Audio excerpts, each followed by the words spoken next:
When I was a kid, all I used to do was look at nice cars. Now that I got money, I'm in nice cars looking at kids. How does one man destroy a global cultural event? Well, I'll tell you, it's quite easy. By thinking with his big old...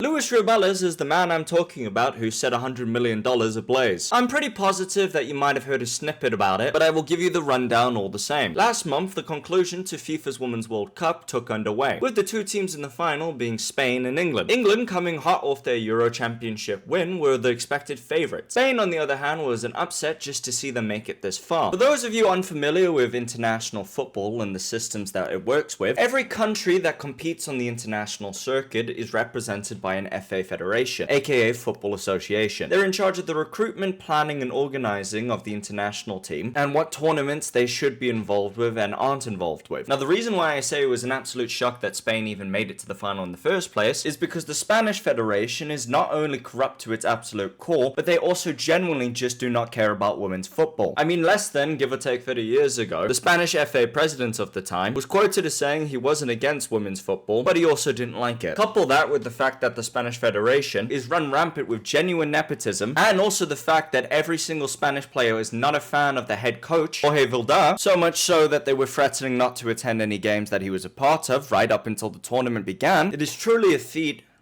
that they not only made it to the finals, but won it. If you're interested in finding out more about the intricate details of the Spanish Federation, my boy Maquel on YouTube does an amazing deep dive, and if you want to talk about underrated, he definitely is, because as far as I'm concerned, he is the most goated football expert on the entire platform. Now, the Spanish women winning should have been the end of the story. They pulled off the ultimate Herculean task, and their name should have been immortalized in chiseled stone. But sadly, my friends, this isn't a fairy tale. If it was, I would be dead. And Luis had to make the entire thing that was meant to be their celebration about himself. He did two key inappropriate things. One is less severe than the other. The first being when the Spanish women scored the one and only goal of the game, he proceeded to air hump right next to the Spanish queen and her daughter. Yeah, Spain's got a royal family. Weird, right? The second inappropriate thing he did was during the medal ceremony and the trophy lifting ceremony, Luis thought it'd be appropriate to plant a nice wet one on a team player. That player being 33-year-old forward Jenni Hermoso. Before the sheets could even dry on the bed and Hermoso could come to terms with what actually happened to her, both social media and women's football fans around the globe were taken aback by this action. And although even though on video it does look very clear, we're asking the question of whether or not this was consensual. The answer to that question was a hell no. But you wouldn't know that based on the statement given by the FA themselves, because on behalf of Hermoso, on behalf being the key word, a statement was circulating that this was a totally spontaneous and mutual gesture due to the immense joy that winning the World Cup gave us. The president and I have a great relationship. His behavior with everyone has been excellent, and it was a natural gesture of affection and gratitude. We have won the World Cup, and we are not going to lose sight of what's important. A statement that Hermoso later corrected by saying she had no involvement in, meaning that the Spanish FA, in combination with Luis, conspired to write a false statement for a player they haven't even spoken to yet. Isn't that the most villainous part about it? They haven't even considered to stop for a second and ask the actual person that it happened to. They jumped right over that step and immediately went to putting out the fire that was going up their arse. To nobody's surprise at all, Hermoso came out with her own statement written with her own words and her own fingers, counteracting the point of the FA and Luis, stating in no uncertain terms that the kiss was non-consensual and she has been in shock since the incident occurred. The expected outcome from Luis's end is to bend over, spread his cheeks and apologize as much as he possibly can, followed by a very swift resignation for his inappropriate behavior. But Luis is a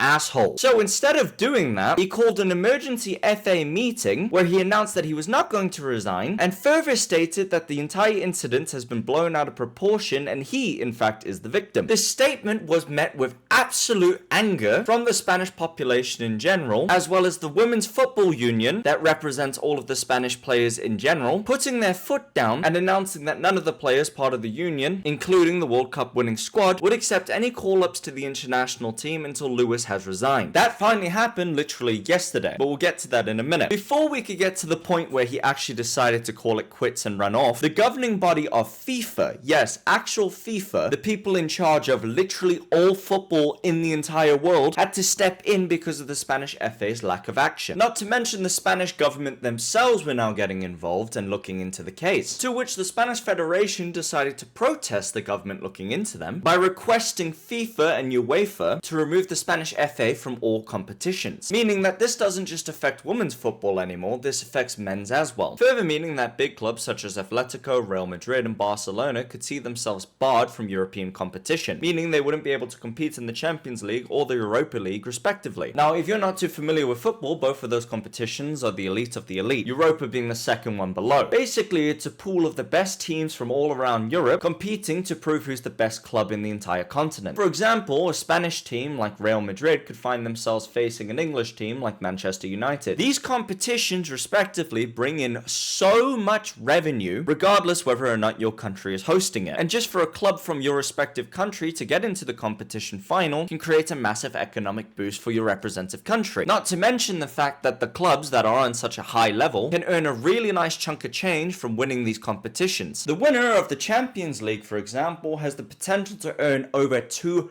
billion euros, and the winner of the Europa League can win nearly 500 million euros. Now keep in mind that money's got to get taxed somewhere, and guess how much of a benefit it could be towards your country, for example, if you were able to tax a club that won it. In a roundabout way of saying it, the Spanish FA is so dedicated on meat riding Luis that they are willing and able and trying to, or did, to sacrifice 2 billion euros. UEFA thankfully rejected this proposition because they saw it for what it was, a transparent attempt to prevent government intervention. But my god, if that doesn't put it into perspective, just how embedded this man is into the Spanish FA's culture. Dude, I'd give my mother up for 1,000 quid. Luis can go f*** himself. But hang on homies, it gets just a little bit worse. Because if it wasn't bad enough that the Spanish FA was willing to leave all of that money on the table just to protect their own goblin kin, Luis's actual kin is also trying to protect his goblinly ass. Luis's mother decided to go on a hunger strike, locking herself in her local church in order to protest what was happening to her son, as she saw it as unjustified and unfair the treatment he was getting from the public and the media. Now, I know that the mother's instinct is always to protect their child, especially when I'm around for some reason, but my god, woman, can you not recognize that your son did something awful? It doesn't mean he's a fully awful bloke, but dude, he did something really awful. I'm gonna tell you a personal story from my own life. When I was a lot younger, one of my first jobs that I ever worked at, I worked with a bunch of older women. These women felt like it was appropriate to be flirtatious with me, which I never minded. Let me say that out the get-go. But an incident happened to me that I never actually even reported or talked about that bothered me a lot when it occurred. One of the older women thought it would be okay to grab my ass. Now, obviously this made me incredibly uncomfortable and honestly kind of a little bit shameful because I didn't want it. But when I was trying to express the emotions of what happened to me to someone else, I was told that I let them grab my ass. Now, does it bother me to this day? No,